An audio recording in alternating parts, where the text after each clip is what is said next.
আমি যে টপিকটা নিয়ে আজকের ঐতিহাসিক চট্টগ্রামের প্যারেড ময়দানের তাফসিরুল কোরআন প্রোগ্রামে আলোচনা করব সেটা হচ্ছে সূরাতু আন-নাহলের 90 নম্বর আয়াত নিয়ে কিছু কথা আমরা উপস্থাপন করবার চেষ্টা করব ইনশাআল্লাহ। এই আয়াতটা অনেক কম্প্রিহেন্সিভ একটা আয়াত। সাইয়েদনা আব্দুল্লাহ ইবনে মাসউদ রাদিয়াল্লাহু তাআলা আনহু উনি বলেছেন ইন্নাহা মিন আজমাই আয়াতিল কোরআন, এটা কোরআনের সবচেয়ে জামে মানে আয়াত। যদিও ছোট্ট আয়াত, অল্প কিছু কথামালা, কিন্তু তিনি বলতেন এটা কোরআনের সবচাইতে জামে মানে সবচেয়ে কম্প্রিহেন্সিভ একটা আয়াত, যেখানে শব্দ কম কিন্তু এটার দোতনা, এটার আবেদন, এটার মিনিং অনেক বেশি। এই আয়াতে আল্লাহ তাআলা বেসিক্যালি আমাদেরকে তিনটা বিষয়ে আদেশ করেছেন আর তিনটা বিষয়ে বারণ করেছেন, মানে নিষেধ করেছেন। 3 do's and 3 don'ts, do's and don'ts, তিনটা আদেশ, তিনটা নিষেধ। এই ছোট্ট একটা আয়াতে গোটা ইসলামী শরিয়ার the gist, the cream of the creams, গোটা ইসলামী শরিয়ার মূল নির্যাসকে আল্লাহ ঢুকিয়ে দিয়েছেন। তিনটা আদেশ আর তিনটা নিষেধ। আসুন আমরা সরাসরি কোরআন থেকে শুনি, সবাই পড়ুন। আউযু বিল্লাহি মিনাশ শাইতানির রাজীম। বিসমিল্লাহির রহমানির রহিম। ইন্নাল্লাহা ইয়া'মুরু বিল আদলি ওয়াল ইহসানি ওয়া ইতা'i যিল কুরবা ওয়া ইয়ানহা আনিল ফাহশাই ওয়াল মুনকারি ওয়াল বাগই ইয়া'ইযুকুম লা'আল্লাকুম তাযাক্কারুন। আল্লাহ তাআলা ইরশাদ করছেন ইন্নাল্লাহা ইয়া'মুরু বিল আদলি ওয়াল ইহসান, নিশ্চয় আল্লাহ তাআলা তোমাদেরকে ন্যায় বিচারের আদেশ দেন, সদাচরণের আদেশ দেন, নিকটাত্মীয়দেরকে দানের আদেশ দেন। আদেশ কয়টা? নিশ্চয় আল্লাহ তাআলা তোমাদেরকে ন্যায় বিচারের আদেশ দেন, সদাচরণের আদেশ দেন, তিনি তোমাদের নিকটাত্মীয়দেরকে দানের আদেশ দেন, আর তিনি তোমাদেরকে অশ্লীলতা থেকে নিষেধ করেন, মন্দ কাজ থেকে নিষেধ করেন, অবাধ্যতা সীমা লঙ্ঘন থেকে নিষেধ করেন। তিনি তোমাদেরকে উপদেশ দেন যাতে তোমরা শিক্ষা গ্রহণ করো। সুবহানাল্লাহ। উপদেশ দিচ্ছে স্বয়ং কে? তিনটা জিনিসের আদেশ। ইয়া'মুরু বিল আদল, সুবিচার, ন্যায় বিচারের আদেশ তিনি দেন। ইহসানের আদেশ দেন, যাতে আমরা ইহসান করি, একে অপরের প্রতি সুবিচার করি, মহানুভবতা দেখাই, অনুগ্রহ দেখাই, আর নিকট আত্মীয়দেরকে যেন আমরা দান করি। এই তিনটা আদেশ তিনি দিয়েছেন। আর কোন তিনটা জিনিস থেকে তিনি বারণ করেছেন? অশ্লীলতা, ফাহশা, মুনকার, মানে সব মন্দ আর অসৎ কাজ, এগুলো থেকে তিনি আমাদেরকে বারণ করেন। ওয়াল বাগি, অবাধ্যতা, সীমা লঙ্ঘন, এই তিনটা কাজ থেকে তিনি আমাদেরকে বারণ করেন। তিনি আমাদেরকে উপদেশ দেন, স্বয়ং আল্লাহ তাআলা আমাদেরকে উপদেশ দেন যাতে করে আমরা শিক্ষা গ্রহণ করি। সুবহানাল্লাহ। আল্লাহ তাআলা প্রথমে আমাদেরকে আদেশ দিয়েছেন আদালের। ইন্নাল্লাহা ইয়া'মুরু বিল আদল, আওয়াজ করে বলুন আল আদল। আমরা উর্দু জানি, হিন্দি জানি, অনেকে ইংরেজিও জানি, কিন্তু আরবি শব্দগুলো আমাদের মুখ দিয়ে বেরোতে চায় না। আওয়াজ করে বলুন আল আদল। মাশাআল্লাহ। ইন্নাল্লাহা ইয়া'মুরু বিল আদল, আল্লাহ তাআলা আমাদেরকে আদলের আদেশ দেন। আদল অনেকে না বুঝলেও আদালত শব্দটা বুঝবেন। আদালত, আদালত, আদালত বুঝেন না? যেখানে বিচার কার্যের ফয়সালা করা হয়, কোর্ট কাচারি, আদালত, এটা তো ভেরি কমন। এটা শুনছেন না সবাই? আদালত, যেখানে ন্যায় বিচার হবে, সুশাসন হবে। কিন্তু ভাগ্যের কি নির্মম পরিহাস, ওখান থেকে মিথ্যা সাক্ষী দিয়ে মনমতো রায় দিয়ে দেয়া হয়। এগুলোর পরিবর্তন হওয়ার দরকার আছে না নাই? প্রিয় ভাইয়েরা, আদালত, আল আদল, ইংরেজিতে বলে জাস্টিস, ন্যায় বিচার, সুবিচার, সুশাসন, জাস্টিস, আল আদল, সব জায়গায় এই জাস্টিস থাকা দরকার। Justice should be prevailed in the society. The mission of all prophet was to uphold the justice. সব নবীর মিশন ছিল এই জাস্টিসকে, আদালকে, সুশাসন আর সুবিচারকে নিশ্চিত করা। পড়েন সুবহানাল্লাহ। And the core message of every divine scripture was to uphold justice. পৃথিবীর সব আসমানি কিতাবের মূল শিক্ষা ছিল এই জাস্টিসকে সমাজে এনশিওর করা, সুবিচার সুশাসনকে এনশিওর করা। তাহলে প্রিয় ভাইরা, আমরা বুঝতে পারলাম আল আদ শব্দের মানে হচ্ছে ইনসাফ বা সুবিচার বা ন্যায় বিচার। এটা হচ্ছে একটা general meaning, very general meaning. আপনি যদি ইন ডেপথ বুঝতে চান, আরো ভেতরে যান, তাহলে আদল মানে হচ্ছে সমন্বয়, আদল মানে হচ্ছে ভারসাম্য, ব্যালেন্স। আদল মানে হচ্ছে মধ্যম পন্থা। সুবহানাল্লাহ পড়েন। কারণ সব সময় সমান সমান হইলেই সুবিচার হয় না। কথা কি বুঝতেছেন? ইসলামের দ্য কনসেপ্ট অফ আদল, এটা এমন আদল, এটা সব সময় সমান সমান নয়। যখন সমান সমান দেয়া দরকার, ইসলাম সমান সমান দেয়। যখন ব্যালেন্স করা দরকার, চেক এন্ড ব্যালেন্স, সমন্বয়, ভারসাম্য করা দরকার, তখন ইসলাম ভারসাম্য করে দেয়। এটার নাম আদল। সুবহানাল্লাহ। সহজ করে আপনাদেরকে বুঝাই। যেমন ধরুন, একটা পরিবারের 3 জন সদস্য, স্বামী, স্ত্রী আর সন্তান। তাদের সকালবেলার ব্রেকফাস্টে স্বামীর সকালের নাস্তায় স্বামীর 3টা রুটি লাগে, স্ত্রীর 2টা লাগে, আর সন্তানের 1টা রুটি লাগে। এখন আমি যদি সমান সমান করে আদল করতে চাই, সবাইকে যদি 3টা করে রুটি দেই, তাহলে স্বামী বেচারার জন্য ঠিক আছে? কি বলেন? কথা কি বুঝতেছেন না কষ্ট হয়ে যাচ্ছে? যদি সমান সমানের নিয়মে আগাই, তাহলে 3টা করে যদি রুটি দেই, স্বামীর জন্য ওকে, কিন্তু স্ত্রীর জন্য 1টা বেশি হয়ে যায়। আর সন্তানের জন্য কয়টা বেশি হয়? আচ্ছা, এই তো বুঝতেছেন, মাশাআল্লাহ। আচ্ছা, 2টা করে যদি সবাই রে দেই সমান সমান নীতিতে, তাহলে স্ত্রীর জন্য, স্ত্রী বেচারির জন্য ঠিক আছে, কিন্তু স্বামীর কয়টা কম পড়ে?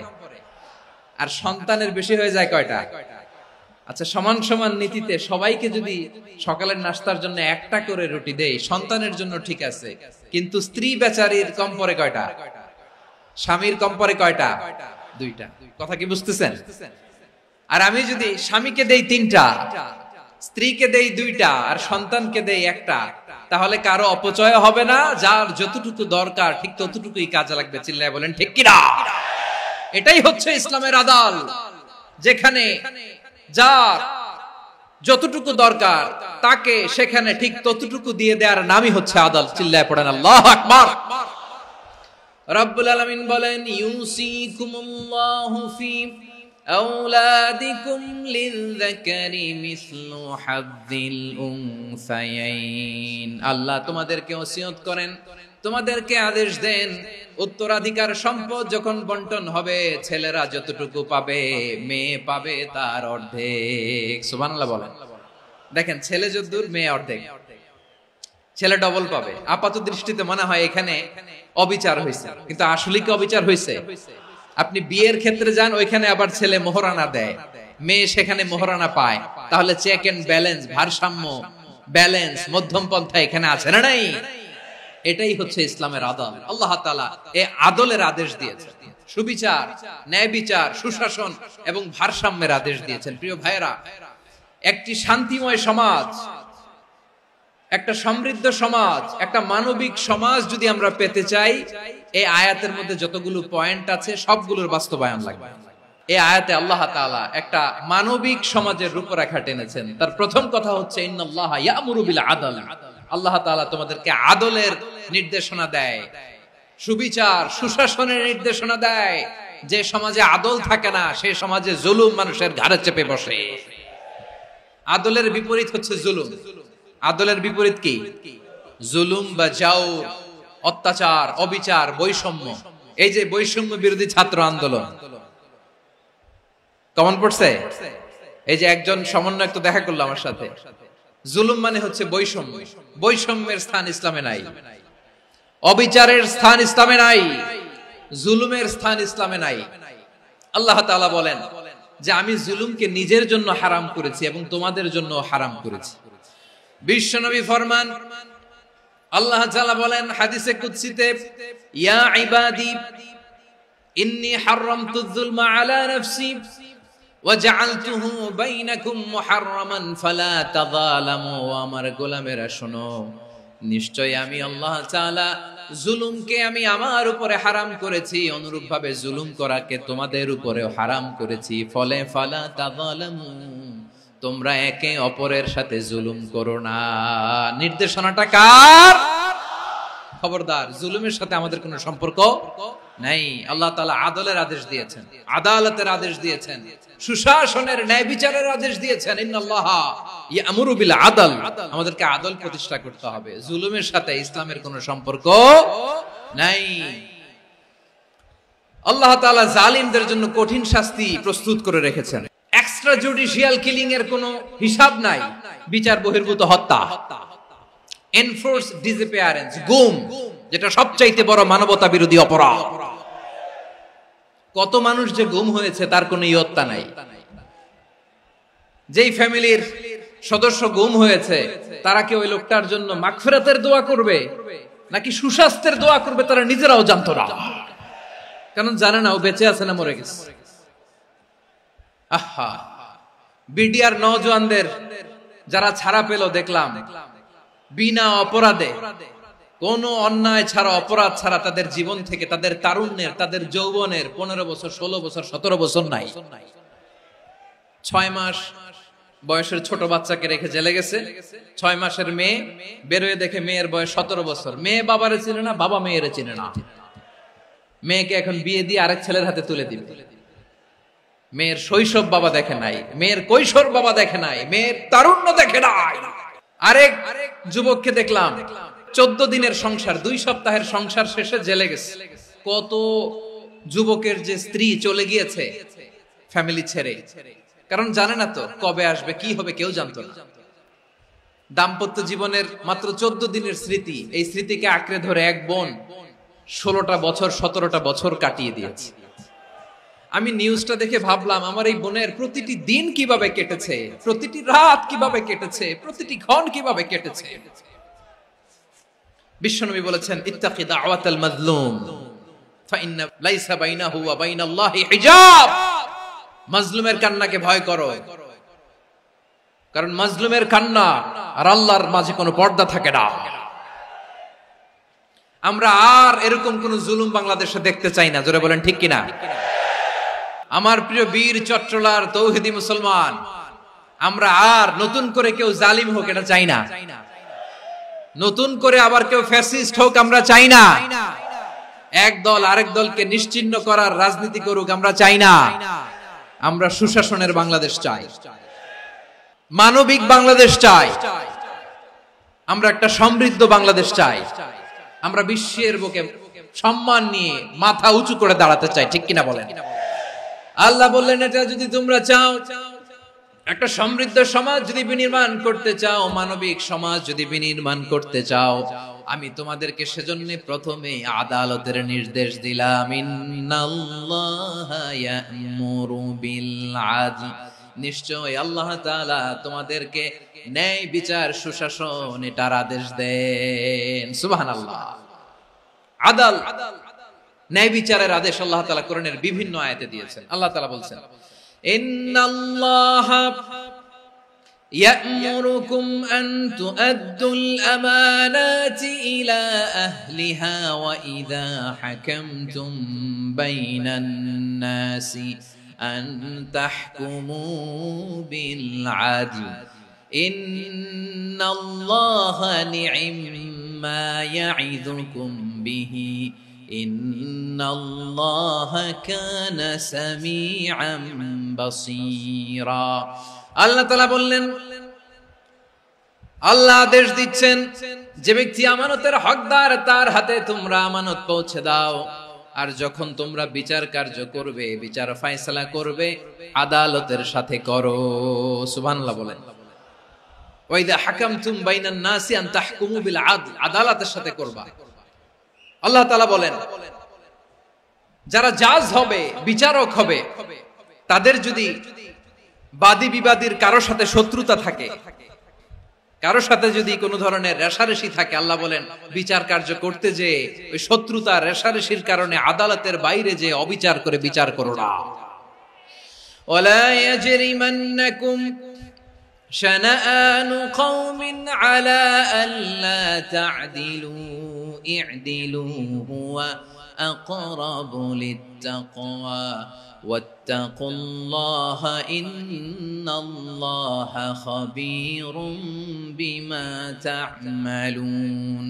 খবরদার কোন জাতির প্রতি, কোন গোষ্ঠীর প্রতি, কোন গোত্রের প্রতি আক্রোশ যেন তোমাদেরকে ন্যায় বিচার থেকে দূরে সরিয়ে না দেয়। বরং আমি আল্লাহর আদেশ হলো ইদিলু, তোমরা আদল করো, ন্যায় বিচার করো, সুবিচার করো, সুশাসন প্রতিষ্ঠা করো। হুয়া আকরাবু লিত্তাকওয়া, এটাই তাকওয়ার সবচেয়ে কাছাকাছি। সুবহানাল্লাহ বলেন। কোরআনের বিভিন্ন আয়াতে আল্লাহ তাআলা স্পেসিফিকলি ধরে ধরে বিচার করার সময় আমরা যেন আদল করি সেটা বলেছেন। কোরআনের কোন কোন জায়গায় আল্লাহ তাআলা এই আল আদল শব্দটা ব্যবহার করেছেন। আবার একই জিনিস ইনসাফ, সুবিচার, সুশাসন, ন্যায় বিচার, ন্যায় পরায়ণতা বুঝাতে আল্লাহ তাআলা কখনো কখনো আল কিসত শব্দটা ব্যবহার করেছেন। আল্লাহ তাআলা বলেন ওয়া ইন হাকামতা ফাহকুম বাইনাহুম বিল কিসতি ইন্নাল্লাহা ইউহিব্বুল মুকসিতিন। যখন তুমি বিচার করবে, বিশ্বনবীকে উদ্দেশ্য করে অ্যাড্রেস করে বললেন, নবী হ্যাঁ, ইহুদিরা কোনো বিষয়ে মীমাংসার জন্য যদি আপনার দরবারে আসে, যদি বিচার করতে হয়, খবরদার অবিচার করবেন না। ফয়সালা যেটা করবেন কিসতের সাথে করবেন, ন্যায় পরায়ণতার সাথে করবেন, কারণ ইন্নাল্লাহা ইউহিব্বুল মুকসিতিন, নিশ্চয় আল্লাহ রাব্বুল ইজ্জাত ন্যায় পরায়ণশীলদেরকে বড্ড ভালোবাসেন। সুবহানাল্লাহ বলেন। ন্যায় পরায়ণ লোকদেরকে আল্লাহ তাআলা বড্ড ভালোবাসেন। অন্য আয়াতে আল্লাহ তাআলা বলছেন وَنَضَعُ الْمَوَازِينَ الْقِسْطَ لِيَوْمِ الْقِيَامَةِ فَلَا تُظْلَمُ نَفْسٌ شَيْئًا। আমি কিয়ামতের দিন ন্যায় পরায়ণতার মানদণ্ড স্থাপন করব, যেটাকে আমরা মিজানের পাল্লা বলি। আল্লাহ বলেন ন্যায় বিচারের মানদণ্ড কিয়ামতের ময়দানে আমি আল্লাহ স্থাপন করব। সেদিন কারো প্রতি বিন্দু পরিমাণ, এক চুল পরিমাণ অবিচার করা হবে না, কোনো বিচার করা হবে না। সেদিন সুশাসন হবে, সুবিচার হবে, ন্যায় পরায়ণতার সাথে বিচার হবে। আওয়াজ করে পড়েন আল্লাহু আকবার। তাহলে প্রিয় ভাইরা, যে তিনটি বিষয়ে আল্লাহ তাআলা আমাদেরকে আদেশ দিয়েছেন, তার প্রথমটা হচ্ছে আদালত, ইনসাফ, সুবিচার, ন্যায় বিচার। এটা আমরা চাই কি চাই না? বিশ্বনবী ন্যায় বিচার, ন্যায় পরায়ণতা, সুশাসন প্রতিষ্ঠিত করেন কি করেন নাই? আপনারা বিশ্বনবীর সিরাত যারা পড়েছেন, আপনি দেখবেন বিশ্বনবীর সিরাতের পরতে পরতে, বাকে বাকে, সিরাতের বাকে বাকে এই আদালতের নমুনা মেলে। সুবহানাল্লাহ বলেন। ছোট্ট একটা নমুনা রাসূল সাল্লাল্লাহু আলাইহি ওয়াসাল্লামের আসিরা আল আতরা থেকে ছোট্ট একটা নমুনা আপনাদের খেদমতে এখানে উপস্থাপন করি। বিশ্বনবী সাল্লাল্লাহু আলাইহি ওয়াসাল্লাম মক্কা বিজয় করলেন ৮ম হিজরিতে। মক্কা বিজয় শেষের দিনই কয়েক সপ্তাহ মক্কাতে অবস্থান করলেন। ইন দ্য মিন টাইম মক্কার একটা ভেরি প্রেস্টিজিয়াস এন্ড ডিগনিফাইড ফ্যামিলির নারী চুরিতে ধরা পড়ল। কিসে ধরা পড়ল? আমাদের সমাজে আসেনি এটা? আছে? ছোট না বড়? হিসাব করে শেষ করা যায় না। ৩.৫ লাখ কোটি টাকা নাই উন্নয়ন প্রকল্পের নামে। ৩.৫ লাখ কোটি টাকা লিখতে পারবেন আপনি? একটানে লিখতে পারবেন? বুঝতেছেন কত বড় সংখ্যা? বনু মাখজুমিয়া গোত্রের এক নারী মক্কায় চুরিতে ধরা পড়ল। বলেন তো চুরি করলে বিধান কি? কি কাটতে হবে? চুরির বিধান হলো হাত কেটে দাও। দাও সেটা গোপনে নয়, প্রকাশ্যে জনসম্মুখে হাত কেটে দাও। বনু মাখজুমিয়া গোত্রের নারী যখন চুরিতে ধরা পড়লো, সাহাবারা চিন্তায় পড়ে গেলেন। সবেমাত্র মক্কার লোকেরা কালিমা পড়ে মুসলমান হয়েছে, ইসলামের আইন কানুন তেমন জানে না, ইসলামী শরিয়ার সাথে বেশি পরিচিত নয়। এখন যদি বিশ্বনবী চুরির যেই বিধান এটা যদি কায়েম করে হাত যদি কেটে দেয়, না জানি মক্কার লোকেরা আবার বিগড়ে যায়, না জানি মক্কার লোকেরা আবার মুরতাদ হয়ে যায়, না জানি মক্কার লোকেরা ইসলাম থেকে দূরে সরে যায়। চলো চলো সাহাবীরা মিলে পরামর্শ করলেন, চলো বিশ্বনবীর কাছে যে বলি, ও নবী, শুধু কেবলমাত্র একমাত্র এই নারীর জন্য চুরির হাত কাটার বিধানটা আপনি একটু থামিয়ে দেন। চুরির হাত কাটার যে বিধান এখানে একটু রহিত করে দেন, বাকিগুলা কইরেন মদিনাতে যে চলবে, কিন্তু মক্কায় এবারের জন্য মাফ করে দেন। কিন্তু কে বলবে? এই যে পরামর্শ, সাজেশন, এটা কে দিবে বিশ্বনবীর কাছে? সাহাবারা চিন্তায় পড়ে গেলেন। আল্লাহর নবীর সামনে দাঁড়িয়ে আল্লাহর দেয়া হুদুদ, আল্লাহর দেয়া বিধান থামিয়ে দেওয়া, মাফ করে দেওয়া, এই কথা বিশ্বনবীর সামনে বলার সাহস তো কেউ রাখে না। কেউ কেউ বলল বিশ্বনবীর পালক পুত্র যায়েদ বিন হারেসার সন্তান উসামারে বিশ্বনবী নাতির মতো আদর করে, বড্ড বেশি ভালোবাসে উসামারে। এজন্য সাহাবারা উসামাকে বলতো হিব্বু রাসূলিল্লাহ, বিশ্বনবীর ভালোবাসা। কি বলতো? সাহাবীরা বললেন বিশ্বনবীর ভালোবাসা হিব্বু রাসূলিল্লাহ, উসামারে পাঠাও। উসামারে বিশ্বনবীর নাতির মতো স্নেহ করে, মায়া করে, ভালোবাসে। আমরা পারবো না, উসামা পারবে। সবাই মিলে ফুলিয়ে ফুসিয়ে ওসামাকে, ছোট্ট ওসামাকে রাজি করালো। ওসামা এমন এমন কথা যে তুমি বিশ্বনবীর কাছে বলতে হবে, পারবা নাকি? ওসামা বলে পারবো। সাইয়েদনা ওসামা রাদিয়াল্লাহু তাআলা আনহু তরুণ সাহাবী বিশ্বনবীর কাছে গেলেন, যে বললেন নবী, বনু মাখজুমিয়া গোত্রের এক নারী চুরিতে ধরা পড়েছে, এবারের জন্য কি এই মহিলাটারে মাফ করে দিলে হয় না? এবারের জন্য একটু ক্ষমা করা যায় না নবী? বিশ্বনবী বলেন আতাশফাউ ফি হাদ্দিম মিন হুদুদিল্লাহ, তোমার এত বড় সাহস উসামা, তুমি আল্লাহর হাদ, আল্লাহর দেয়া বিধান, এটার ব্যাপারে সুপারিশ করতে এসেছো? তোমরা কি জানো তোমাদের আগে যত কওম, যত গোত্র, যত জনপদ ধ্বংস হয়েছে তার কারণ ছিল তাদের মধ্যে গরিবরা অন্যায় করলে তারা বিচার করত, আর ধনীরা অন্যায় করলে তারা মাফ করে দিত। খবরদার! ওয়া আইমুল্লাহ লাউ আন্না ফাতিমাতা বিনতি মুহাম্মাদিন সারাকাত লাকাতা মুহাম্মাদুন ইয়াদাহা। বিশ্বনবী বললেন, ওরে ওসামা, বানু মাখজুমিয়ার ওই প্রেস্টিজিয়াস এন্ড ডিগনিফাইড ফ্যামিলির মেয়ে তো দূর কি বাত, অনেক দূরের কথা। জেনে রেখো ওসামা, আমার কলিজার টুকরা নয়নের পুটুলি ফাতেমাও যদি মক্কার জমিনে আজকে এই চুরির দায়ে ধরা পড়তো, আমি বিশ্বনবী মুহাম্মদুর রাসূলুল্লাহ ধরে ফাতেমার ডান হাতটা কেটে দিতে এক বিলম্ব দেরি করতাম না। ইন্নাল্লাহা ইয়া'মুরু বিল আদল, আমাদেরকে জাস্টিস শিখায়। পশ্চিমারা আমাদেরকে ইনসাফ শিখায়, আমাদেরকে সুশাসন শিখায়। আর ইনসাফ, সুশাসন, ন্যায় বিচার, সুবিচার, জাস্টিস কারে বলে বিশ্বনবীর বায়োগ্রাফি থেকে জেনে নাও। এই ছিল বিষ্ণু ঈসা ইসলামের আদালতের নমুনা। আপনি যদি সাইয়েদনা ওমর ফারুকের জীবনের দিকে তাকান, এমন কঠোর, এমন বীর সেনানী ছিলেন। সাইয়েদনা ওমর ফারুক যদি রাস্তার এই মাথা দিয়ে হাঁটা শুরু করতেন, শয়তান ওমর ফারুককে দেখলে ওই রাস্তা রেখে দিয়ে অন্য রাস্তা দিয়ে হাঁটতো। সুবহানাল্লাহ। ওমর ফারুক রাদিয়াল্লাহু তাআলা কি পার্সোনালিটি ছিল, কি পার্সোনালিটি! আমাদের এলাকায় ছোট বাচ্চারা রাতে ভাত খেতে চায় না, আমার মেয়েটাও খেতে চায় না। এই এটা দিব, ওইটা দিব, আজকে মাহফিলে আসার সময় বলে দিছে লিস্ট করে এটা এটা আনতে হবে। তো ছোট্ট বাচ্চাদের অনেক বায়না থাকে, ওরা রাতে খেতে চায় না। তো মায়েরা বিভিন্ন ভয় দেখায়, এই বাঘ আসবে, বাঘ আসবে খাও, এই ভূত আসবে, ভূত আসবে খাও। আপনারা কি বলেন চট্টগ্রামে? ভূত, ভূত, ভূত আসবে, বাঘ আসবে, খাও খাও খাও, তাড়াতাড়ি খাও। তো বাচ্চারা এগুলো শুনে ভয়ে খেতে শুরু করে। মদিনার জমিনেও একই ঘটনা ঘটতো। মদিনার ছোট্ট ছোট্ট সোনামণিরা খেতে চাইতো না।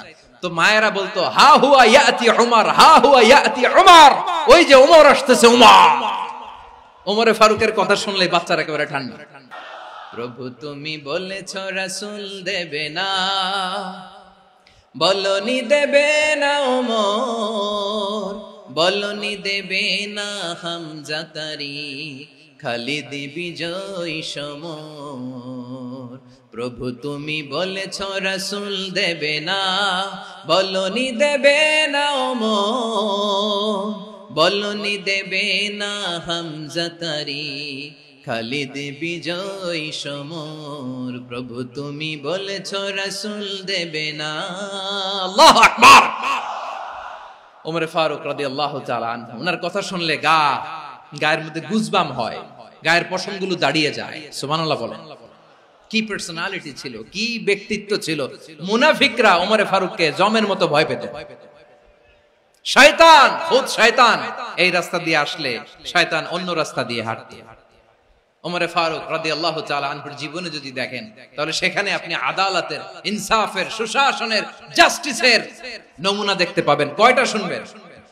সাইয়েদনা ওমর ফারুক রাদিয়াল্লাহু তাআলা আনহুর সন্তান আব্দুর রহমান মিশরে মদ খেয়ে মদ্যপ অবস্থায় ধরা পড়েছে।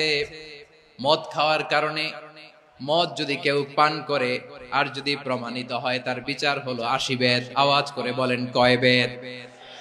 বাংলাদেশেও তো এই আইন আছে নাকি? বাংলাদেশে আছে? হ্যাঁ, মদ খাইলে 80 বেত, এই আইন বাংলাদেশে চালু হোক আমরা চাই কি চাই না? একেবারে সহজ, পানির মতো সহজ হিসাব, একেবারে সহজ। ওমরে ফারুক রাদিয়াল্লাহু তাআলা আনহু ছেলে ভুল করে মদ পান করে ফেলেছিলেন। আব্দুর রহমান, ঘটনা ঘটেছে মিশরে। মিশরের গভর্নর তখন আমর ইবনে আস রাদিয়াল্লাহু তাআলা আনহু।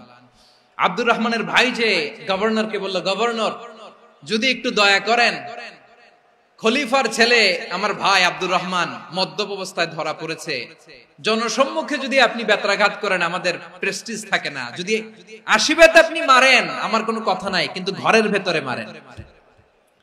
আব্দুর রহমানের ভাইয়ের সুপারিশ শুনে সাইয়েদনা আমর ইবনে আস রাদিয়াল্লাহু তাআলা আনহু রাজি হয়ে গেলেন। ঘরের ভেতরে লোকচক্ষুর আড়ালে 80 বেত তিনি মানলেন। কিন্তু ঘটনাক্রমে এই কথা লুকিয়ে লুকিয়ে ঘরের ভেতরে 80 বেত মারার কথা সাইয়েদনা ওমর ফারুক মদিনা থেকে জানতে পারলেন। মদিনা থেকে তিনি ফরমান জারি করলেন, এই বিচার যেমনটি আমর ইবনে আস আদায় করেছে এটা প্রকৃতপক্ষে আদায় হয় নাই। আসো সবাই মদিনায় আসো, আমর ইবনে আস মদিনায় আসো, আব্দুর রহমানও আসো, সবাই আসো, জনসম্মুখে এই বিচার কার্যকর করতে হবে। সাইয়েদনা ওমর ফারুক মসজিদে নববীর পিলারের মধ্যে নিজের ছেলেকে বাঁধলেন, আবার জনসম্মুখে 80টা বেত তার গায়ের মধ্যে মারলেন। মাজমুয়ে ফাতাওয়া ইবনে তাইমিয়া রাহিমাহুল্লাহ উনি এটা নকল করেছেন। এটা সবচেয়ে বিশুদ্ধ মত, আর অনেক মত আছে। মারা গেছে কবরের উপর, ওগুলো বাদে দিলাম। কেমন খলিফা ছিলেন, কেমন খলিফা! পশ্চিমারা তোমরা জাস্টিস আমাদেরকে শেখাও, ইনসাফ কারে বলে সুশাসন আমাদেরকে তোমরা শেখাও। ওমরে ফারুক রাদিয়াল্লাহু তাআলা ওই বিচারকে তিনি ধর্তব্য মনে করেন নাই। মদিনাতে এনে আবার জনসম্মুখে আবার 80 বেত মেরেছেন। মিশরে ওমরে ফারুক রাদিয়াল্লাহু তাআলা আনহু আমর ইবনে আসকে গভর্নর করে পাঠালেন। সেখানে আমর ইবনে আসের ছেলে একটা প্রতিযোগিতায় রানার আপ হয়েছে। এক মিশরি সেখানে চ্যাম্পিয়ন হয়েছে। রানার আপ বুঝতে পেরেছেন তো? সেকেন্ড হয়েছে। এক মিশরি হয়েছে চ্যাম্পিয়ন প্রথম, কিন্তু গভর্নরের ছেলে ও জিততে পারে নাই। ও রাগে ওই মিশরির গায়ের মধ্যে কয়েকটা লাঠি দিয়ে বাড়ি মেরেছে। মিশরি যে মদিনাতে ওমরে ফারুকের কাছে বিচার দিলেন, আপনার গভর্নরের ছেলে অন্যায় ভাবে আমার গায়ে হাত তুলেছে। সাইয়েদনা ওমর ফারুক আবার ফরমান জারি করলেন, আসো মদিনাতে আসো। মিশরীকে ডাকলেন। ওই মিশরের গভর্নর আমর ইবনে আস রাদিয়াল্লাহু তাআলা আনহুকে ডাকলেন, তার ছেলেকেও ডাকলেন। সবাই বসে রইল। আমর ইবনে আস রাদিয়াল্লাহু তাআলা আনহু মাথা নিচু করে বসে আছেন, লজ্জায় কাচুমাচু। হায় হায়, আজকে আমার ছেলের কারণে আমিরুল মুমিনিন খলিফাতুল মুসলিমিন ওমরে ফারুকের কাছে আমি জনসম্মুখে লজ্জিত হচ্ছি। সাইয়েদনা ওমরে ফারুক বললেন, এই নাও লাঠি, গভর্নরের ছেলে তোমার মাথার মধ্যে যতগুলো বাড়ি মেরেছে আজকে জনসম্মুখে তুমি অতগুলা বাড়ি মারো। মিশরি বলে, থাক, আপনি যে ডেকে আনছেন সবার সামনে এটা বলছেন, এতেই আমি খুশি। আল্লাহু আকবার! আপনার মহানুভবতা দেখে আমি খুশি, আর অপমানের দরকার নাই। ওমরে ফারুক বলে, না, খবরদার, এই কথা মিশরি তুমি বলো না, মারো, যতগুলা বাড়ি মেরেছে মারো। বাধ্য হয়ে মিশরি আমর ইবনে আসের সামনে ওনার কলিজার টুকরা সন্তানের মাথার মধ্যে বাড়ি মারতে আরম্ভ করলেন। ঠিক যতগুলা বাড়ি গভর্নরের ছেলে আমর ইবনে আসের ছেলে মিশরির গায়ে মেরেছিল, মাথায় মেরেছিল, মিশরি গুনে গুনে ততটা মারলেন। এই দৃশ্য দেখে ওমরে ফারুক রেগে মেগে আগুন, রাগের চোটে রাগ সামলাতে না পেরে আর নিজেকে সামলাতে না পেরে মিশরিরে বললেন, ছেলেরে মারা শেষ হয়ে গেলে এবার বাবার টাক মাথার মধ্যে কয়েকটা বাড়ি মার। রাগের চোটে, আউট অফ অ্যাঙ্গার, রাগের চোটে, যে আমার পাঠানো গভর্নর আমর ইবনে আস তার ছেলেকে কেন আদব তারবিয়া কেন শিক্ষা দিতে পারে না। ছেলেরে মারা হইলে এবার আমর ইবনে আসের মাথার মধ্যে দুইটা মারো। এটা রাগে বলেছে, এটা শাস্তি হিসেবে না। সুবহানাল্লাহ পড়ো। তোমরা আমাদেরকে সুশাসন শিখাও। বিশ্বনবী বলেন, আদালত এটা যেন তেন বিষয় না, এটা দিয়েই মানবিক সমাজ গড়তে হবে। আল্লাহ তাআলা কিয়ামতের কঠিন ময়দানে যেদিন স্বামী স্ত্রীকে চিনবে না, স্ত্রী স্বামীকে দেখে পালিয়ে যাবে, বন্ধু বন্ধুরে চিনবে না, পীর সাহেব মুরিদরে চিনবে না, মুরিদ পীর সাহেবরে চিনবে না, দলের কর্মী তার নেতারে চিনবে না, নেতা তার কর্মীরে চিনবে না, বন্ধু বন্ধুরে দেখে পালাবে। এই কঠিন মুহূর্তে সূর্যটা মাথার কাছে চলে আসবে, জমিনটা তামার জমিন হবে, আজকের জমিনের মতো নয়। মানুষ ঘর্মাক্ত, ক্লান্ত, শ্রান্ত মাথার মগজগুলো কানের ছিদ্র আর নাকের ছিদ্র দিয়ে বেয়ে বেয়ে পড়বে। বিশ্বনবী ফরমান, কিয়ামতের ওই কঠিন ময়দানে 7 শ্রেণীর ব্যক্তিকে রব্বুল আলামিন তার আরশের নিচে ছায়া দিবেন। তার মধ্যে প্রথম শ্রেণীর ব্যক্তি হলো ইমামুন আদিল, যে ইনসাফের সাথে বিচার করে, যে জাস্টিস সমাজে সার্ভ করে, যে সুশাসন নিশ্চিত করে, ওই ইমামুন আদিল। আদিল শব্দটা বুঝছেন না? ইন্নাল্লাহা ইয়া'মুরু বিল আদল, পাইছেন? আদিল। 7 শ্রেণীর ব্যক্তিকে আল্লাহ তাআলা সুশীতল আরশের নিচে ছায়া দিবেন, যেদিন তার দেয়া ছায়া ছাড়া কোনো ছায়া থাকবে না। এর প্রথম হচ্ছে ইমামুন আদিল, ন্যায়পরায়ণ শাসক। চিল্লায় বলেন সুবহানাল্লাহ। আবার বিশ্বনবী বললেন, ইন্নাল মুকসিতিনা ইনদাল্লাহি আলা মানাবিরা মিন নূর আন ইয়ামিনির রহমান। কিয়ামতের দিন যারা ন্যায় পরায়ণ হিসেবে আল্লাহর সামনে দাঁড়াবে, কিয়ামতের দিন রব্বুল আলামিন তার আরশের ডান দিকে ওই ন্যায় পরায়ণ লোকদের জন্য আরশের ডান দিকে একটা নূরের মিম্বারে তাদেরকে বসার সুযোগ করে দিবে। আল্লাহর আরশের ডান দিকে ন্যায় পরায়ণ লোকদের জন্য আল্লাহ তাআলা নূরের মিম্বার বানাবে। 4টে কেন কথা মনে করেছেন? আল আদাল, জাস্টিস। ইন্নাল্লাহা ইয়া'মুরু বিল আদল। আল্লাহ তাআলা এই আদালতের নির্দেশনা দেন, সুবিচার, সুশাসন। প্রিয় ভাইয়েরা, এটা আমরা বাংলাদেশে চাই কি চাই না? এই যে অরাজকতা, এই যে অন্যায়, এই যে জুলুম, এই যে ইনকনসিস্টেন্সি, সমাজের অসঙ্গতির প্রধান কারণ জাস্টিস নাই, সুবিচার নাই, সুশাসন নাই। শেষবারের মতো আওয়াজ করে বলেন তো, আমরা বাংলাদেশে আদল চাই কি চাই না? তাহলে প্রথম নির্দেশনা শেষ। আল্লাহ তাআলা তোমাদেরকে আদলের আদেশ দেন। এরপরে আল্লাহ বললেন, আমি তোমাদেরকে ইহসানের আদেশ দেই। ইন্নাল্লাহা ইয়া'মুরু বিল আদলি ওয়াল ইহসান। আমি তোমাদেরকে যেমনি আদলের নির্দেশনা দেই, তেমনি ভাবে তোমাদেরকে ইহসানের নির্দেশনা দেই। ইহসান, আওয়াজ করে সবাই বলেন তো ইহসান। ইহসান মানে কারো প্রতি সফট হার্টেড হওয়া, মহানুভব হওয়া, অনুগ্রহ পরায়ণ হওয়া, অনুগ্রহশীল হওয়া, একে অপরের প্রতি দয়াদ্র হওয়া। একে অপরের প্রতি দয়াদ্র, অনুগ্রহশীল হওয়া ছাড়া মানবিক সমাজ কশিনকালেও গঠন করা সম্ভব না। প্রিয় ভাইয়েরা, সুন্দর আচরণ দিয়ে, ইহসান দিয়ে যা জয় করা যায়, নরম আচরণ দিয়ে যেটা অর্জন করা যায়, কঠোরতা দিয়ে সেটা পারা যায় না। বিষ্ণু ঈসা ইসলাম ইহসান দিয়ে, কোমল আচরণ দিয়ে, তার অনুগ্রহ দিয়ে তিনি অনেক কাফিরের হৃদয়কে জয় করে ফেলেছেন। সাইয়েদনা সুমামা ইবনে উসাল রাদিয়াল্লাহু তাআলা আনহুর কথা মনে পড়ে যায়। তিনি ছিলেন ইয়ামামার বাদশা।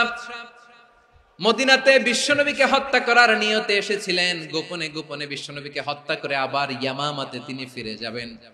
কিন্তু কি অবাক করা কাণ্ড, হত্যা করতে পারে নাই, সাহাবাদের হাতে তিনি ধরা পড়ে গেলেন। সাইয়েদনা সুমামা ইবনে উসাল রাদিয়াল্লাহু তাআলা আনহু হত্যার নিয়তে আসলেন, কিন্তু হত্যা করতে পারলেন না। সাহাবারা ওনাকে ধরে ফেললেন, ধরে মসজিদে নববীর পিলারের মধ্যে বেঁধে রাখলেন। সুমামা ইবনে উসাল, সিরাত থেকে শুনে, সিরাত থেকে শোনাচ্ছি, রাদিয়াল্লাহু তাআলা আনহু ইয়ামামার অধিপতি ছিলেন।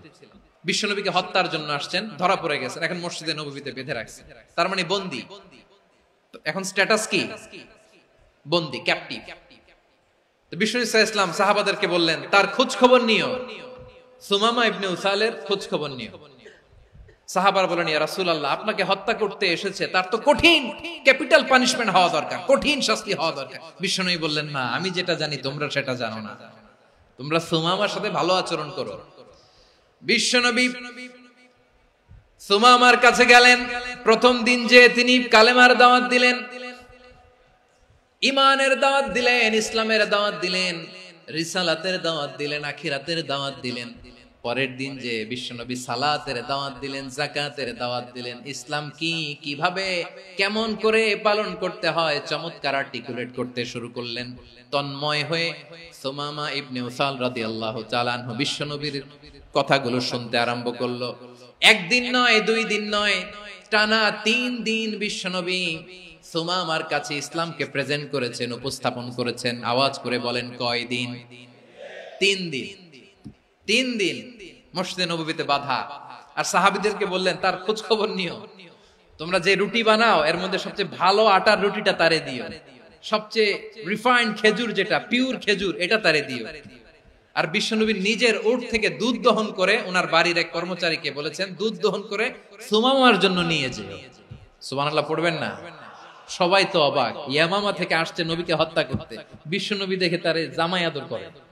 একদিন নয়, 2 দিন নয়, টানা 3 দিন বিশ্বনবী এভাবে সুমামার কাছে যে ইসলামকে প্রেজেন্ট করতে আরম্ভ করলেন, ইসলামকে উপস্থাপন করতে শুরু করলেন। আর তাকে চমৎকার এন্টারটেইনমেন্ট, আপ্যায়ন দিতে আরম্ভ করলেন। টানা 3 দিন যখন ইসলামের দ্য বিউটিজ অফ ইসলাম, ইসলামের সুমহান বাণী, সৌন্দর্য তার কাছে উপস্থাপন শেষ, তাকে আপ্যায়ন শেষ, বিশ্বনবী বললেন সাহাবাদেরকে, যাও এবার সুমামার হাতের পায়ের রশি দুটো খুলে দাও। সাহাবারা তর্ক জুড়ে দিলেন, লা ইয়া রাসূলুল্লাহ, এমনটা করবেন না, তো ভয়ঙ্কর ভয়ঙ্কর খুনি, কি জানি কি হয়ে যায়। বিশ্বনবী বললেন, না, তার হাতে পায়ের রশিগুলো খুলে দাও। সাহাবারা বিশ্বনবীর কথা মতো তার হাতে পায়ের রশিগুলো খুলে দিল। সুমামা মুহূর্তের মধ্যে মসজিদে নববী থেকে বের হয়, ইয়ামামায় ফিরে না যে মসজিদে নববীর পাশে একটা খেজুর বাগান ছিল, সেখানে চলে গেলেন। সেখানে একটা ছোট্ট কুয়া ছিল, কুয়ার পানি দিয়ে তিনি গোসল করলেন। সুবহানাল্লাহ পড়েন। কুয়ার পানি দিয়ে গোসল করে মসজিদে নববীর সামনে এসে বিশ্বনবী এবং সাহাবাদের সামনে দাঁড়িয়ে সাব্বাবা উঁচু করে বললেন, আশহাদু আল্লা ইলাহা ইল্লাল্লাহ ওয়া আশহাদু আন্না মুহাম্মাদান আবদুহু ওয়া রাসূলুহু। আমি সাক্ষ্য দিচ্ছি আল্লাহ ছাড়া কোনো ইলাহ নাই, আর মুহাম্মদ আল্লাহ তাআলার প্রেরিত বান্দা এবং রাসূল। প্রিয় ভাইয়েরা, ইহসান দিয়ে যা জয় করা যায়, কঠোরতা দিয়ে সেটা কঠিনকালেও জয় করা যায় না। আওয়াজ করে বলেন, ঠিক কি না?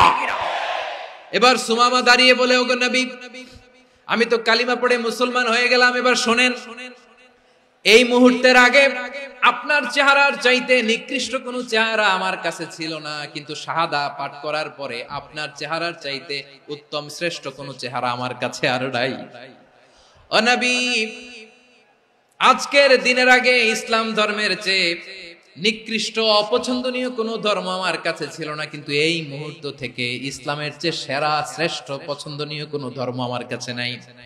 নবী গো, আজকের দিনের আগে মদিনার চাইতে অপছন্দনীয় নিকৃষ্ট কোনো শহর আমার কাছে ছিল না, কিন্তু এই মুহূর্তের পর থেকে মদিনার চাইতে কোনো শ্রেষ্ঠ শহর আমার জানা নাই। সে ছিল গমের বড় ডিলার, গম বেচত। কি বেচত? তার গম কিনে মক্কার লোকেরা রুটি খাইতো। সে ঘোষণা দিল, আজকে থেকে মক্কাবাসীদের জন্য সব গম আমি হারাম করে দিলাম, মক্কাবাসী এখন না খেয়ে মরে। সুবহানাল্লাহ পড়বেন না? মক্কাবাসী বিশ্বনবীর কাছে আসলেন, এসে বললেন, মুহাম্মদ, আমরা তো তোমার ভাই, তোমার চাচা, তোমার ভাতিজা, তোমার আত্মীয়, তুমি সুমামারে বলো সে যেন আবার গমের সাপ্লাই মক্কার জন্য অনুমতি দিয়ে দেয়। বিশ্বনবীর অনুমতি ক্রমে সুমামা আবার মক্কাতে গম পাঠাতে শুরু করলো। পড়েন সুবহানাল্লাহ।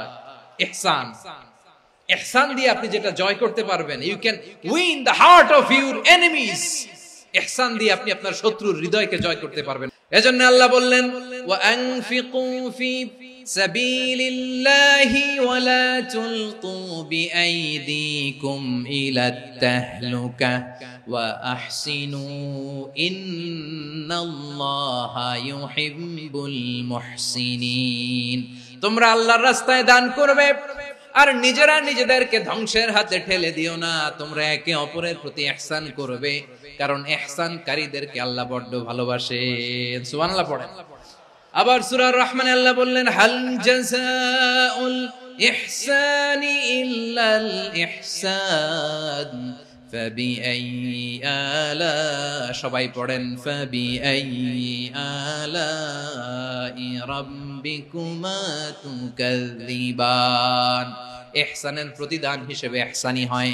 বিশ্বনবী সুমামার প্রতি যেমন ইহসান করেছেন, সুমামাও ঠিক তেমন ইহসান ফিরিয়ে দিয়েছে। ঠিক কিনা বলেন? তাহলে এক নম্বরে হচ্ছে আদ, ন্যায় বিচার। দুই নম্বরে সবাই বলেন ইহসান, সদাচরণ। ইহসান দুই ধরনের প্রিয় ভাইরা, ইহসান ফিল ইবাদা, ইহসান ফিল মুআমালা। ইহসান ফিল ইবাদা হচ্ছে একাগ্র অনুভবে ইবাদতে ডুব দেওয়া, এর নাম ইবাদতের ইহসান। সুবহানাল্লাহ পড়ুন। বিশ্বনবী বলেন ইহসান মানে কি জানো নাকি? হাদিসে জিবরিলে সাইয়েদনা জিবরিল আলাইহিস সালাম বিশ্বনবীকে বললেন আখবিরনি আনিল ইহসান। নবী আমাদেরকে বলেন ইহসান মানে কি? বিশ্বনবী বললেন আনতা আবুদাল্লাহা কাআন্নাকা তারাহু ফাইন লাম তাকুন তারাহু ফাইন্নাহু ইয়ারাক। ইহসান মানে হলো এমন ভাবে তুমি আল্লাহর সামনে নিজেকে উজাড় করে ইবাদত করবে, তুমি ভাববে তুমি আল্লাহকে দেখতে পাচ্ছ। আর এটা যদি ভাবা তোমার জন্য কঠিন হয়ে যায়, অন্তত এতটুকু তুমি ভাববা যে আল্লাহ তোমাকে দেখতে পাচ্ছেন। ঠিক কিনা বলেন? ও আমার বীর চট্টলার ভাইয়েরা, কেউ যেটা দেখে না সেটা দেখে কে? এই বিশ্বাস হৃদয়ের মধ্যে আছে? নামাজে যখন দাঁড়ান এই ফিলিংসটা আনা যাবে? এসা পর্যন্ত যে আমরা হায়াত পাবো কোনো গ্যারান্টি আছে? সবাই আওয়াজ করে বলেন গ্যারান্টি আছে? গ্যারান্টি নাই। এজন্য বিষ্ণু ইসলাম বলেছে এমন ভাবে নামাজে দাঁড়াও, ইবাদত করো, মনে করো হতে পারে এটাই আমার জীবনের শেষ নামাজ। পারফর্ম দ্য সালাহ as if this is your last and final prayer. এমন ভাবে সালাতে দাঁড়াও, ভাবো হতে পারে এটাই তোমার জীবনের শেষ নামাজ। এমন ভাবে নামাজে দাঁড়াও, ভাবো এটাই শেষ নামাজ। তাহলে নামাজে একাগ্রতা বাড়ায় দিবে কে? ফলে ইবাদতের ইহসান আমাদের অর্জিত হবে। আর মুআমালাতে ইহসান হলো, বিশ্বনবী বলেন ইন্নাল্লাহা তাবারাকা ওয়া তাআলা কাতাবাল ইহসানা আলা কুল্লি শাই ফাইদা কাতালতুম ফাআহসিনুল কিতলা ওয়া ইযা যাবাহতুম ফাআহসিনুয যাবহা ওয়ালিয়ুহিদ্দা আহাদুকুম শাফরাতাহু ওয়ালিয়ুরিহ যাবিহাতাহু। ইহসান দুই ধরনের, আওয়াজ করে বলতে হবে কয় ধরনের? একটা হচ্ছে ইহসান ফিল ইবাদা, ইবাদতে ইহসান। ইবাদতে ইহসান কি? একাগ্র অনুভব দিয়ে ইবাদত করা, মন প্রাণ দিয়ে ইবাদত করা। আর মুআমালাতে ইহসান কি? সব কাজে, দৈনন্দিন কাজে, কর্মে, সামাজিক অ্যাক্টিভিটিতে কোমলতা প্রদর্শন করা, অনুগ্রহের সাথে সবকিছু করা। আল্লাহ তাআলা ইন্নাল্লাহা তাবারাকা ওয়া তাআলা কাতাবাল ইহসানা আলা কুল্লি শাই, তিনি সবকিছুর ব্যাপারে ইহসানকে আবশ্যক করেছেন। সবকিছু, মুমিনের সব কাজে ইহসানের পরশ থাকবে। ওয়া ইযা কাতালতুম ফাহসিনুল কিতলা, বিষ্ণুই বলেন তুমি যখন কাউকে হত্যা করো ইহসানের সাথে করো। সুবহানাল্লাহ পড়বেন না?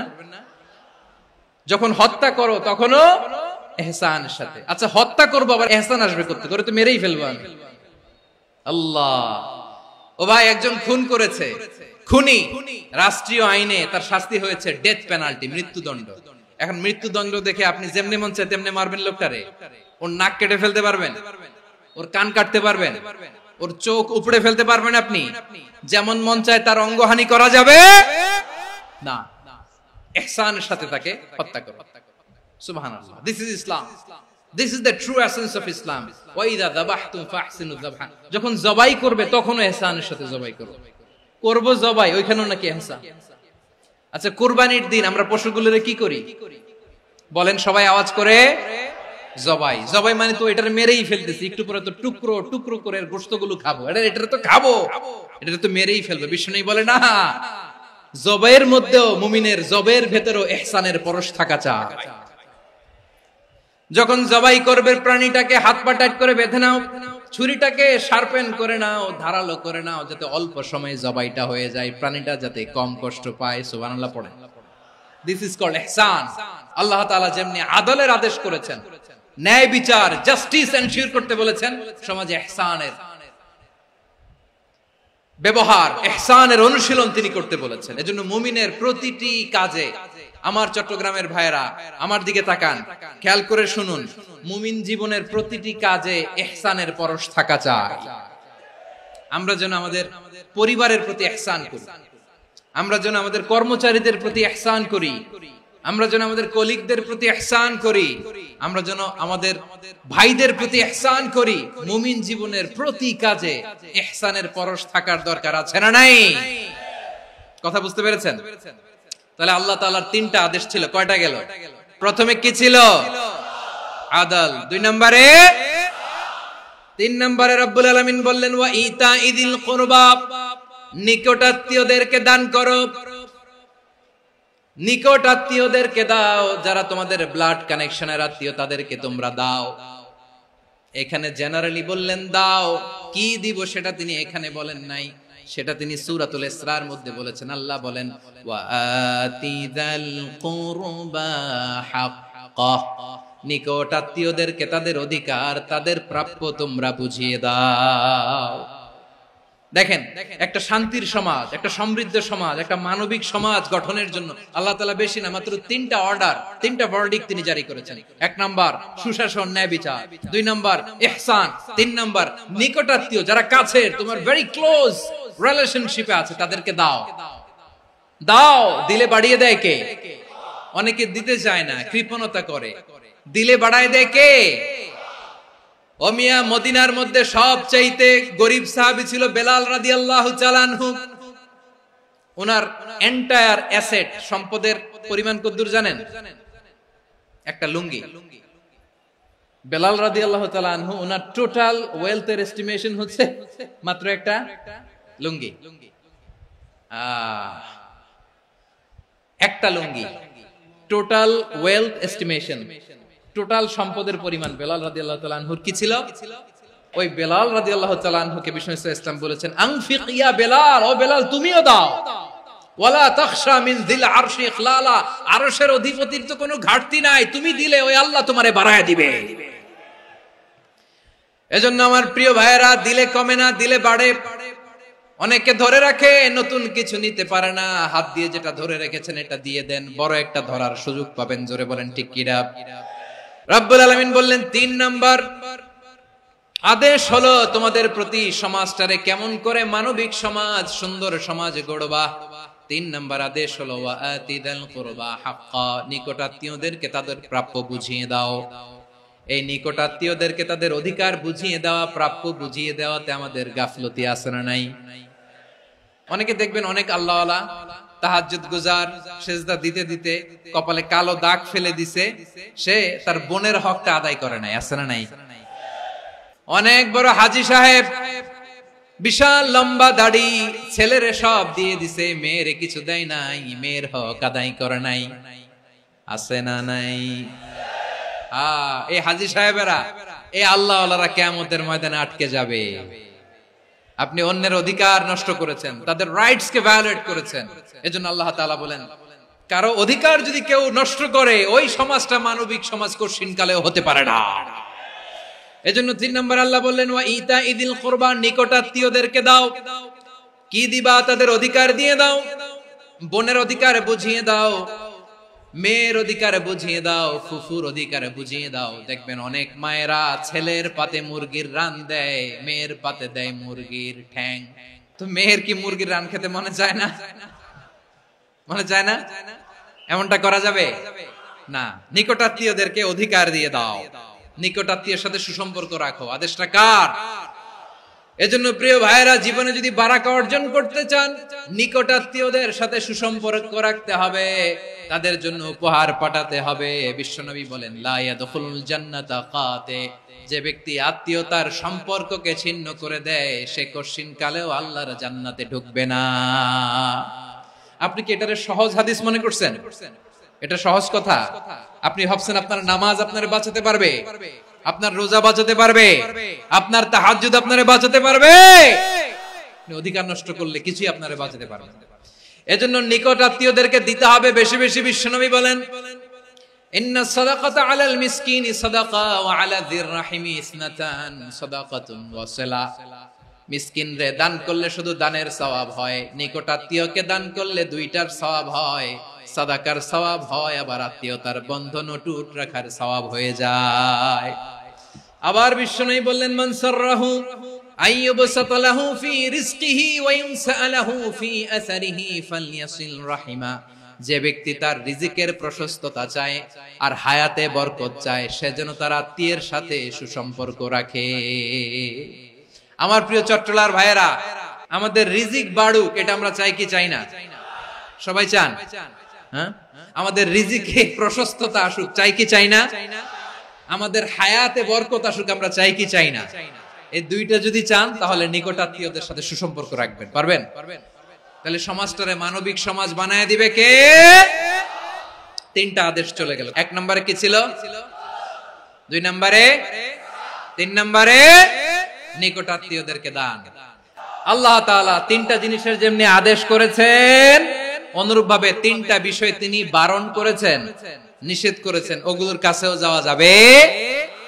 রাব্বুল আলামিন বলেন, ওয়ায়ানহা আনিল ফাহশাই ওয়াল মুনকারি ওয়াল বাগি।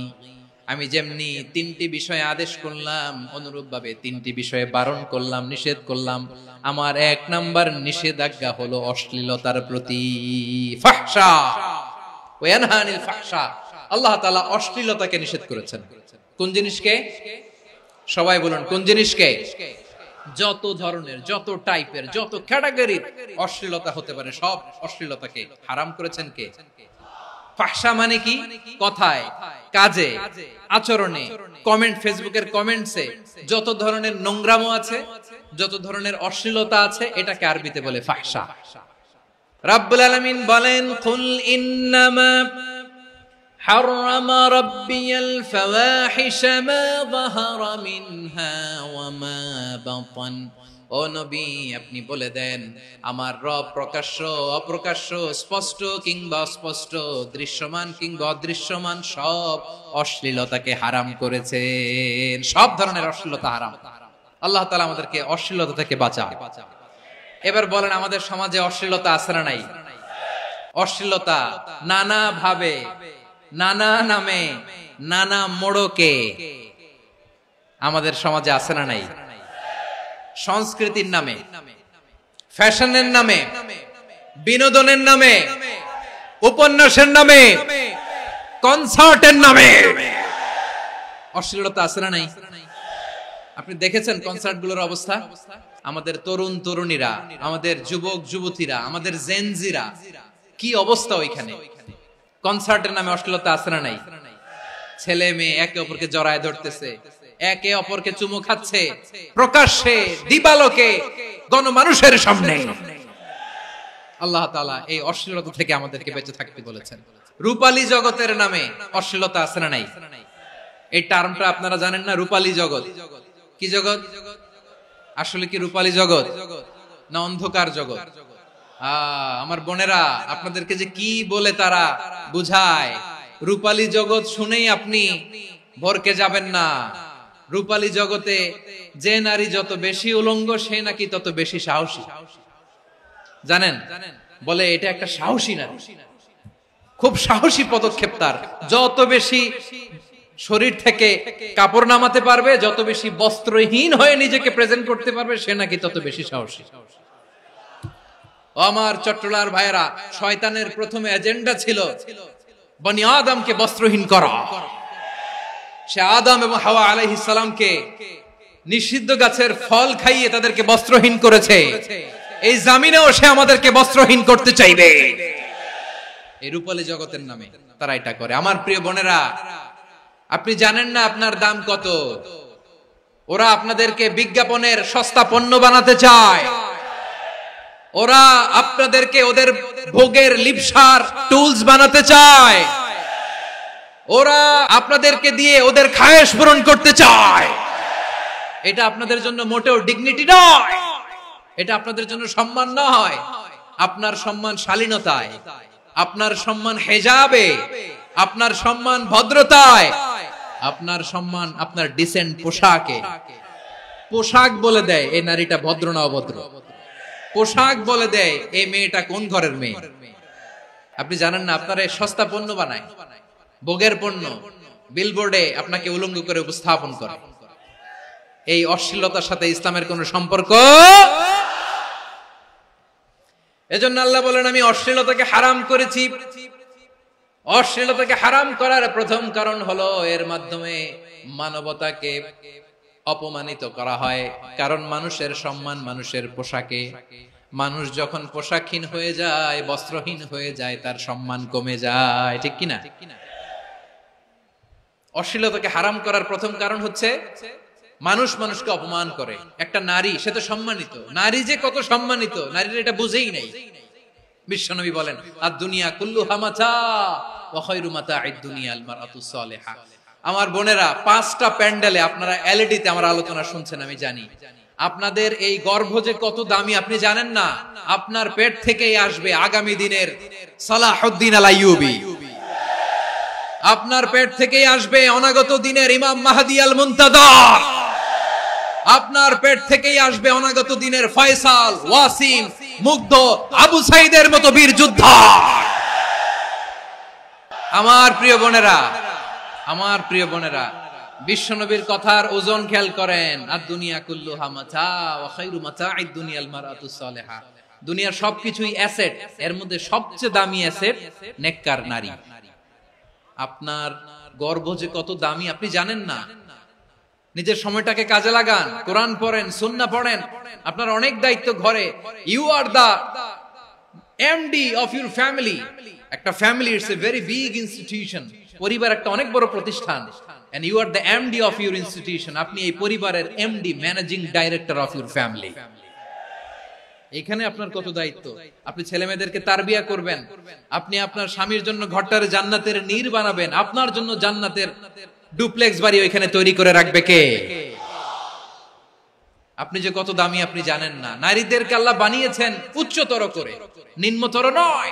নারীদেরকে ছোট্ট জিনিস দিলে এটারে বড় করে দেয়। নারীদেরকে ভ্রূণ দিলে, শুক্রাণু দিলে নারী এটারে বাচ্চা হিসেবে উপহার দেয়, ঠিক কিনা? বিয়ের মাধ্যমে স্বামী যখন তার শুক্রাণু তার স্ত্রীকে উপহার দেয়, স্ত্রী রিটার্নে কি উপহার দেয়? ফুল ফর্ম বেবি, মানব সন্তান। দেখছেন, আপনি দিলেন একটু, উনি দিছে বিশাল। আপনি যদি নারীকে বাজার এনে দেন, নারী এটাকে সুস্বাদু খাবারে রূপান্তর করে দেয়। আপনি তাকে একটা মুচকি হাসি দিয়ে দেন, সে তার কলিজা দিয়ে দেয়। কিন্তু যদি আপনি তার মনে কষ্ট দেন, সে আপনার জীবনকে জাহান্নাম বানায়া দেয়। নারীর মন বুঝতে পারলে নেয়ামত, বুঝতে না পারলে কিয়ামত। আমার প্রিয় বোনেরা, আপনি যে কত দামি আপনি জানেন না। অনেক দামি আপনি। আপনাদেরকে যেন ভোগের সস্তা পণ্য বানাতে না পারে, আপনাদেরকে সচেতন থাকতে হবে। তাহলে কেন আল্লাহ তাআলা এই ফাহশা, অশ্লীলতাকে হারাম করলেন? 1 নাম্বার, এতে হিউম্যান ডিগনিটি কমে। 2 নাম্বার, এতে মানুষের অধিকার নষ্ট হয়। আপনি বিয়ে করেছেন, এরে পরকিয়া করেন, ওর সাথে এরকম আছে না নাই? স্ত্রীর অধিকার নষ্ট করেছেন। আপনি বিবাহ সম্পর্কে আবদ্ধ হয়েছেন তার সাথে, আপনি পরকিয়া করেন ওই ছেলের সাথে, আপনি আপনার হাজবেন্ডের সাথে বিট্রে করেছেন। এজন্য আল্লাহ অশ্লীলতাকে হারাম করেছেন। অশ্লীলতাকে হারাম করার আরেকটা কারণ হচ্ছে আল্লাহ তাআলা এই হিউম্যান জেনারেশনকে এটাকে প্রিজার্ভ করতে চায়। হিফজুন নাসল, এটা মাকাসিদুশ শরিয়ার অনেক গুরুত্বপূর্ণ একটা মাকাসিদ, অনেক গুরুত্বপূর্ণ। আপনার নাসল, আপনার জেনারেশনকে সংরক্ষণ করা। এই যে আসতেছে ফেব্রুয়ারি, কত ফেব্রুয়ারি জানো? এটা কি বিশ্ব ভালোবাসা দিবস? হ্যাঁ, কি দিবস? এই বিশ্ব ভালোবাসা দিবসের সাথে মুসলমানদের কোনো সম্পর্ক নাই। আমার প্রিয় ভাইরা, এই যে আপনি অবৈধ সম্পর্কে জড়ালেন, কেন আল্লাহ অশ্লীলতাকে হারাম করেছে দেখেন। বলতেছিলাম যে এটা আপনার নাসল, আপনার জেনারেশন, আপনার লিনিয়েজ, আপনার বংশকে প্রিজার্ভ করা। কে কার বাবা, কে কার মা, বাবা মা জানা, প্রজন্মকে প্রিজার্ভ করা, এটা ইসলাম ওয়াজিব করে দিয়েছে। এই যে অবৈধ সম্পর্কের কারণে, বিশ্ব বেহায়া দিবসের কারণে, এগুলোর আউটকাম, আউটপুট হিসেবে মাঝে মাঝে ঢাকা মেডিকেলের ডাস্টবিনে নবজাতকের বাচ্চার কান্নার আওয়াজ শুনতে পাওয়া যায়। চট্টগ্রাম মেডিকেলের ডাস্টবিনে নবজাতকের কান্না শুনতে পাওয়া যায়। বীর চট্টলার মুসলমানেরা বুঝতে পারলে আওয়াজ করে বলেন, এই যে চট্টগ্রাম মেডিকেলে যে নবজাতকটা পাওয়া গেল, ওর বাবাকে আমাকে বলেন, ওর মাকে, ও কোন ফ্যামিলির সন্তান কেউ জানে? আপনি হিউম্যান ডিগনিটিকে অপমান করেছেন না? আপনি তার ভবিষ্যৎকে অন্ধকার করেছেন না? আপনি তার লিনিয়েজকে প্রশ্নবিদ্ধ করে দিয়েছেন না? এই জন্য আল্লাহ তাআলা অশ্লীলতাকে আমাদের জন্য হারাম করে দিয়েছেন। পড়েন সুবহানাল্লাহ। এই জন্য রব্বুল আলামিন বলেন, কুল ইন্নামা হারামা রাব্বিয়াল ফাওয়াহিশা মা যাহারা মিনহা ওয়া মা বাতান। প্রকাশ্য অপ্রকাশ্য সব অশ্লীলতাকে হারাম ঘোষণা করে দিয়েছে কে? আবার দুনিয়ার বুকে যারা অশ্লীলতার প্রসার করে তাদের জন্য শাস্তি মজুদ রেখেছে কে? রব্বুল আলামিন বলেন, ইন্নাল্লাযীনা يحبون أن تشيع الفاحشة في الذين آمنوا لهم عذاب أليم في الدنيا والآخرة والله يعلم وأنتم لا تعلمون নিশ্চয়ই যারা বিশ্বাসীদের মাঝে অশ্লীলতার প্রচার প্রসার করতে চায় তাদের জন্য আমি মর্মন্তুদ শাস্তি প্রস্তুত করে রেখেছি, দুনিয়াতেও রেখেছি, আখিরাতেও রেখেছি। ঘোষণাটা কার? যারা এই নাটকের নামে, সিনেমার নামে, রূপালী জগতের নামে, মুভির নামে, ওটিটি প্ল্যাটফর্মের নামে আমার সমাজে অশ্লীলতা ছড়াতে চায় তাদের জন্য কঠিন মর্মন্তুদ শাস্তি মজুদ রেখে দিয়েছে কে? ও আমার বোনেরা, এখনো আপনি জাগবেন না? এখনো আপনার চিন্তার দুয়ারে এখনো নাড়া পড়ে নাই? ওরা আপনাকে উলঙ্গ বানাতে চায়, ওরা আপনাকে আইটেম গার্ল বানাতে চায়। এজন্য ইসলাম অশ্লীলতাকে হারাম করেছে। হারাম। ইসলাম বলেছে যোজন যোজন দূরে থাকো, ওরা বলে না কাছে আসো, কাছে আসার গল্প, ক্লোজ আপ ওয়ান, কাছে আসার গল্প আছে না নাই? তাহলে অশ্লীলতার সাথে আমাদের কোনো সম্পর্ক? সবাই বলতে পারেননি, আওয়াজ করে বলুন, অশ্লীলতার সাথে আমাদের কোনো সম্পর্ক? আমরা এই সমস্ত ক্লোজ আপ ওয়ান, কাছে আসার গল্পের প্রোগ্রামে যাব? আমরা কোন ধরনের অশ্লীল কন্টেন্ট সোশ্যাল মিডিয়ায়, টিভিতে দেখব? কি যুগ যে আমরা কাটাচ্ছি আপনি কল্পনা করতে পারবেন না। পর্ন ইন্ডাস্ট্রি, নারী পুরুষের বস্ত্রহীন যুগল দৃশ্য, এটাকে দিয়ে ওরা কোটি ডলারের ইন্ডাস্ট্রি বানিয়েছে। পুরো মানব ইতিহাসে এরকম জঘন্য সময় মানব ইতিহাস পার করে নাই। পর্ন এটা ইন্ডাস্ট্রি হয়ে গেছে। আমাদের এই যুবকগুলো, জেনজি গুলো, ওদের চরিত্র বাঁচাবে কি করে? কেমন করে হেফাজত করবে ওদের এই মূল্যবান চরিত্র? আমার প্রিয় ভাইরা, এই অশ্লীলতার দ্য লেটেস্ট ভার্সন হচ্ছে LGBTQ, শরীফ থেকে শরীফা। শুনছেন আপনারা? দেখতে পুরুষ, আসলেই পুরুষ, সুস্থ একজন পুরুষ, 4 সন্তানের বাবা, বলে আমি মনে মনে নারী। দেখতে নারী, সুস্থ নারী, আসলেই সে দিব্যি একজন নারী, বলে আমি মনে মনে পুরুষ। সবচেয়ে ভয়ঙ্কর অশ্লীলতার সবচাইতে লেটেস্ট ভার্সন হচ্ছে এই ট্রান্সজেন্ডারিজম। সুস্থ পুরুষ তার বায়োলজিক্যাল গ্রোথকে হরমোন দিয়ে স্টপ করে দিয়ে সে সার্জারি করে নারী হতে চায়। সুস্থ নারী পুরুষ হতে চায়। পুরুষ পুরুষের প্রতি সেক্সুয়ালি আকর্ষণ বোধ করে। এটা লূত আলাইহিস সালামের কওমের মধ্যে ছিল। এটাকেও আল্লাহ কোরআনে ফাহিশা বলেছেন। ওয়ালুতান ইয قال لقومه أتأتون الفاحشة ما سبقكم بها من أحد من العالمين। লূত আলাইহিস সালাম বললেন, তোমরা কি এমন এক অশ্লীল কার্যক্রমে ডুব দিলে নাকি যেটা গোটা বিশ্বের কেউ কখনো করে নাই, তোমরাই প্রথম করেছো। পড়েন নাউযুবিল্লাহ। এই পশ্চিমের এই রোগ আমার দেশে যেন আসতে না পারে, আমাদের সজাগ থাকতে হবে। প্রিয় ভাইরা চিল্লায় বলেন ঠিক কিনা? পশ্চিমের অবস্থা ভয়ঙ্কর।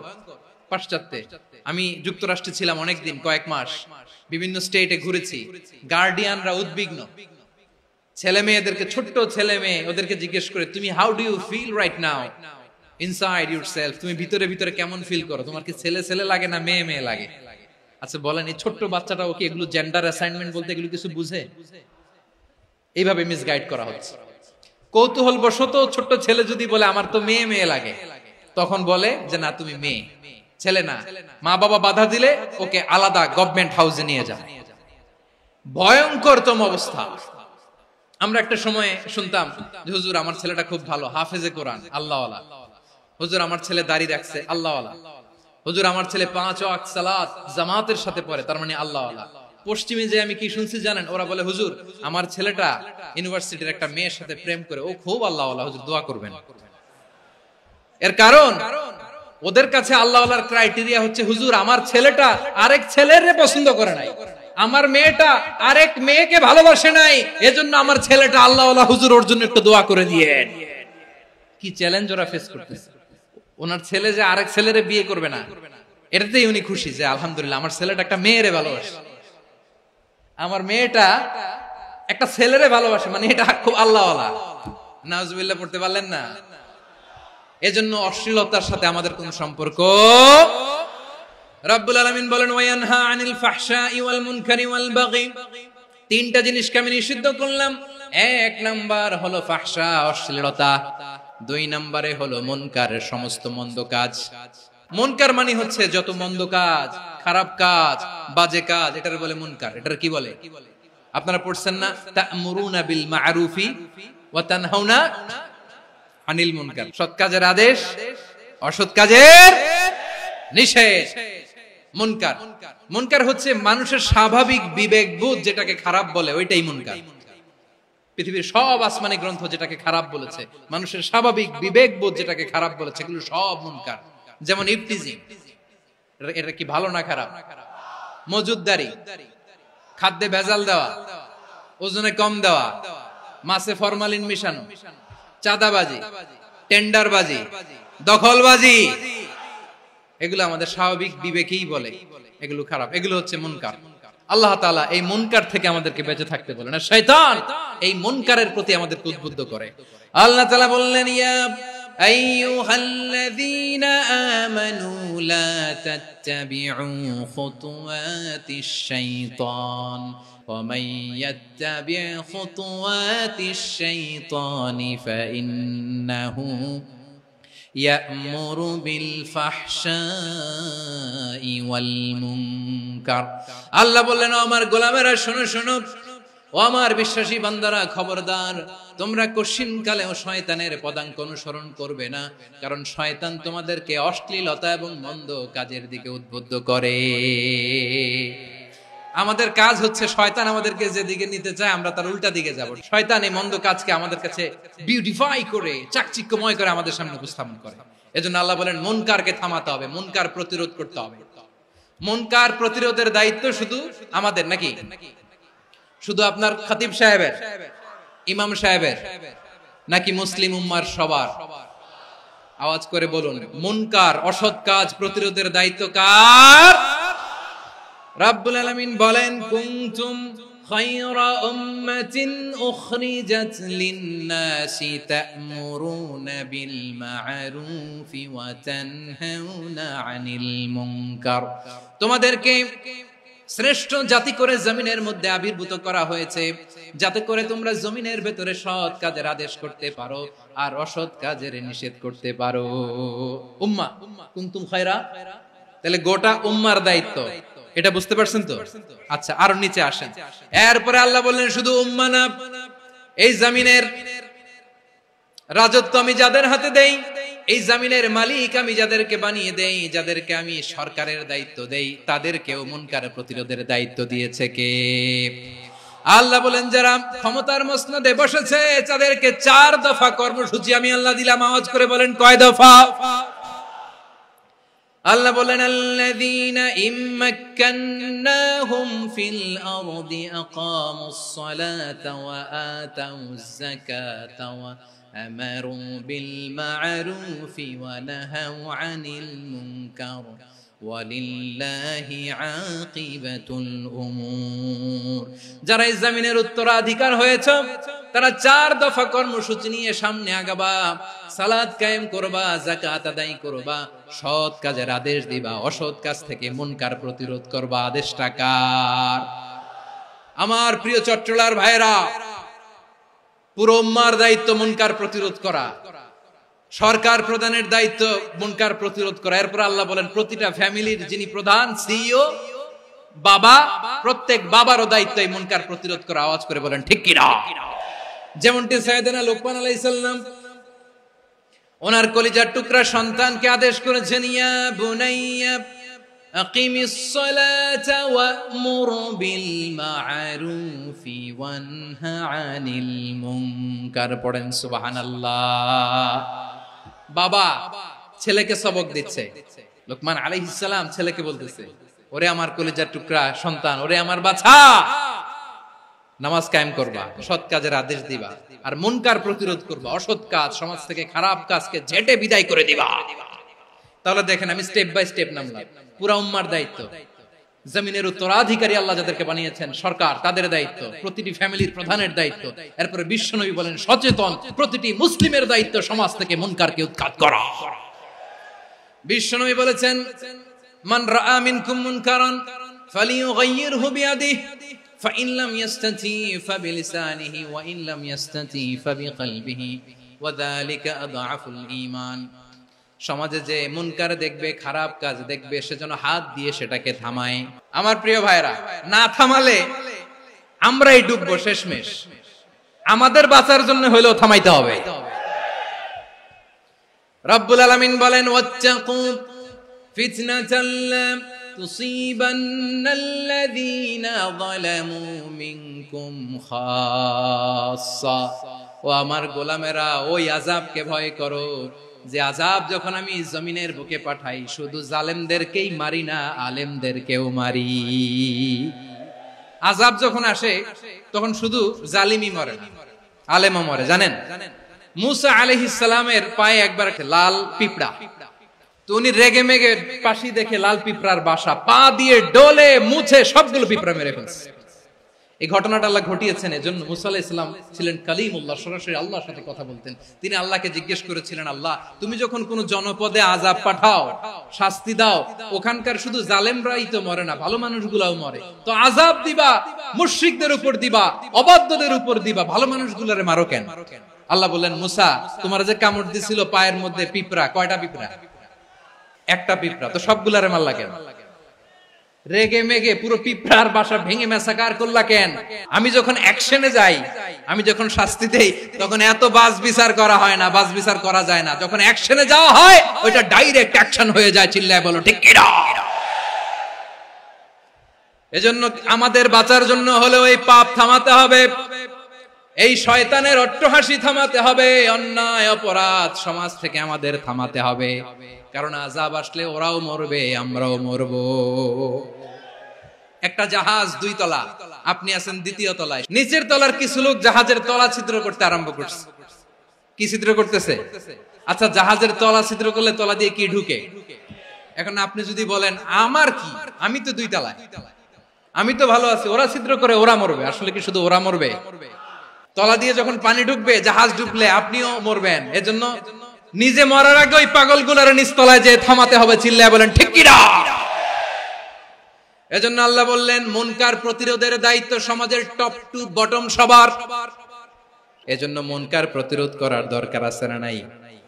সমাজে এই যে ইফটিজিং হয়, আপনার বোনের বয়সী একটা মেয়েকে কিছু বখাটে টিটকারি করে, এই বলে সেই বলে, নোংরা কথা বলে, রাস্তায় দেখেও আপনি পাশ দিয়ে না দেখার মতো চলে যান কেন?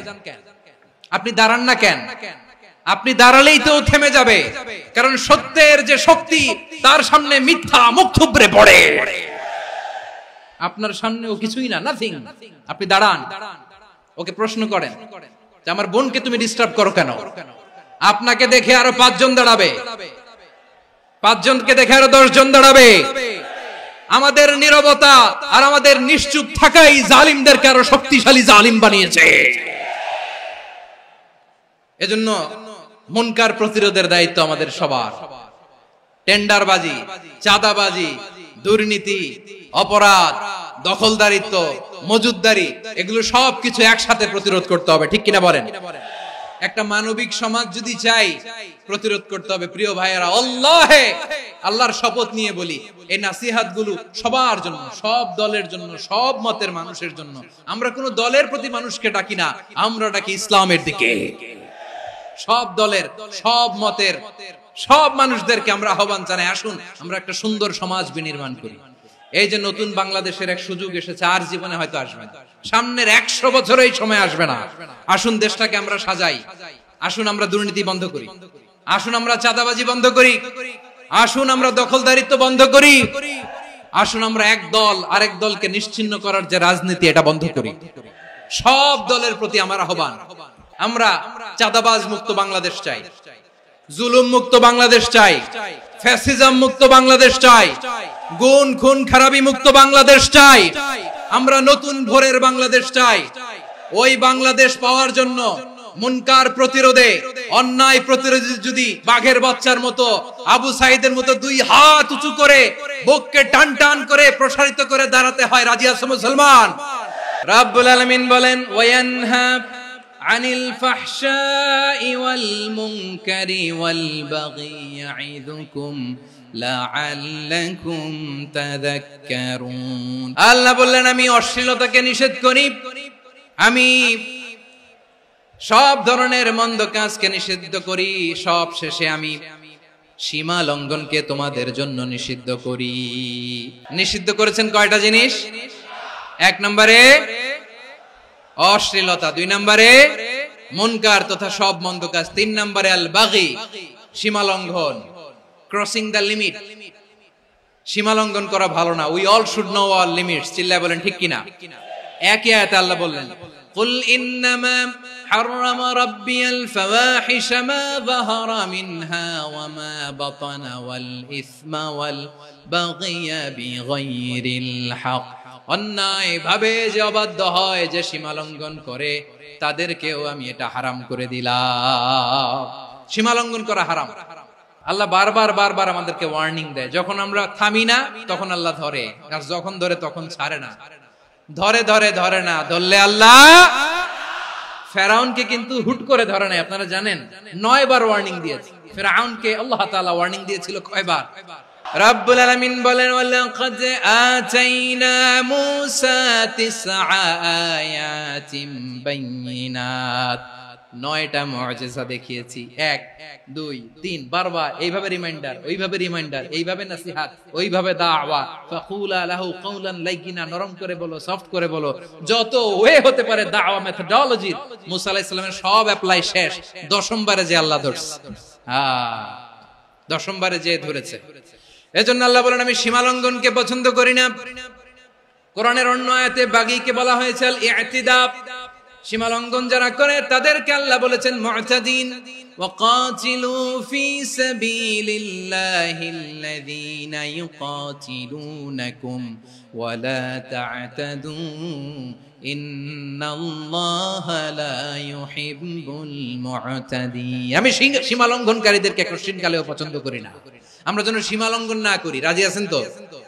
যে কোনো ক্ষেত্রে ইবাদতে যেন সীমা লঙ্ঘন না করি। অনেকে আমরা ইবাদতে সীমা লঙ্ঘন করে ফেলি। বিশ্বনবী সাল্লাল্লাহু আলাইহি ওয়াসাল্লাম যেটা শিখিয়েছেন এর বাইরে যে অতিরিক্ত বুজুর্গ হতে চায়, এরকম আছে না নাই? কোন ক্ষেত্রেই সীমা লঙ্ঘন করা যাবে, এমনকি যুদ্ধ ক্ষেত্রেও না। বিশ্বনবী সাল্লাল্লাহু আলাইহি ওয়াসাল্লাম বলেন খবরদার যুদ্ধ ক্ষেত্রেও সীমা লঙ্ঘন করো না। কি সুন্দর ইসলাম আমরা পেয়েছি। বিশ্বনবী বলেন খবরদার যুদ্ধের ময়দানে কোনো নারীর গায়ে হাত তোলো না, কোনো শিশুর গায়ে হাত তোলো না, কোনো গবাদি পশু হত্যা করো না, কোন শস্য ক্ষেত্র ধ্বংস করো না, ইবাদতরত অন্য ধর্মের কোন সন্ন্যাসীর গায়ে হাত তুলো না। বলেন সুবহানাল্লাহ। তাহলে আমরা সীমা লঙ্ঘন করতে পারবো। প্রিয় ভাইরা, একটা সুখী, সমৃদ্ধ, শান্তির সমাজ, মানবিক সমাজ যদি আমরা গঠন করতে চাই, আমাদের আল্লাহর দেয়া কয়টা আদেশ মানতে হবে বলেন দেখি? আর বেঁচে থাকতে হবে কয়টা জিনিস থেকে? আল্লাহর আদেশ কি? 1 নাম্বার আদাল, ন্যায়পরায়ণতা। আমরা সুবিচার, সুশাসন, ন্যায় বিচার চাই কি চাই না? 2 নম্বরে কি ছিল? মাশাআল্লাহ, আমরা যেন সবার প্রতি দয়া পরবশ হই, ইহসান করি। 3 নম্বরে কি ছিল? নিকটাত্মীয়দের দান করা, তাদের অধিকার প্রাপ্য বুঝিয়ে দেওয়া। পাশাপাশি 3টা জিনিস থেকে আল্লাহ বারণ করেছেন, নিষেধ করেছেন। তার প্রথমটা ফাহশা, অশ্লীলতা। অশ্লীলতার সাথে আমাদের কোনো সম্পর্ক। 2 নম্বর নিষেধাজ্ঞা কি ছিল? আল মুনকার, সমাজের যত মন্দ কাজ এগুলোকে আমরা প্রতিরোধ করব। রাজি আছেন তো সবাই? 3 নম্বরে আল বাগী, সীমালঙ্ঘন। কোন মুসলিম সীমালঙ্ঘন করে না। রাব্বুল আলামিন শেষে বললেন ইয়াইদুকুম লাআল্লাকুম তাযাক্কারুন। আল্লাহ তোমাদেরকে উপদেশ দেন যাতে তোমরা শিক্ষা গ্রহণ করো। আমরা উপদেশ দেব, আমরা জোর করে কাউরে কিছু মানাতে চাই না। লা ইকরাহা ফিদ্দিন ওয়া যাক্কির ফা ইন্না যিকরা তানফাউল মুমিনিন। উপদেশ দিলে এটা মুমিনদের কাজে দেয়। লাস্তা আলাইহিম বিমুসাইতির ইন্নামা আনতা মুযাক্কির। নবী হে, আপনি রিমাইন্ডার দাতা, আপনি উপদেশ দিবেন। আমরাও বিশ্বনবীর এই হাদিসগুলো থেকে, কোরআনের আয়াত থেকে রিমাইন্ডার, এই কথামালা, বাণী বাহক হিসেবে এই বাণীগুলো আপনাদের সাথে কাছে পৌঁছে দিলাম। আমরা আল্লাহ তাআলার কাছে প্রার্থনা করি, আল্লাহ আমরা যেন আদল দিয়ে আমাদের সমাজকে গঠন করতে পারি। আল্লাহ আমরা যেন ইহসান করতে পারি। আমরা যেন নিকটাত্মীয়দের দান করতে পারি। আল্লাহ যত ধরনের অশ্লীলতা, অনাচার, মন্দ কাজ, সীমালঙ্ঘন, অবাধ্যতা থেকে যেন আমরা বেঁচে থাকতে পারি। আল্লাহ তাআলা আমাদের সবাইকে কথাগুলো বোঝার ও আমল করার তৌফিক দান করুক। হাযা মা ইনদি ওয়াল ইলমু ইনদাল্লাহ আলাইহি তাওয়াক্কালতু ওয়া ইলাইহি উনীব। সুবহানাকাল্লাহুম্মা বিহামদিকা আশহাদু আল্লা ইলাহা ইল্লা আনতা আস্তাগফিরুকা ওয়া আতুবু ইলাইক।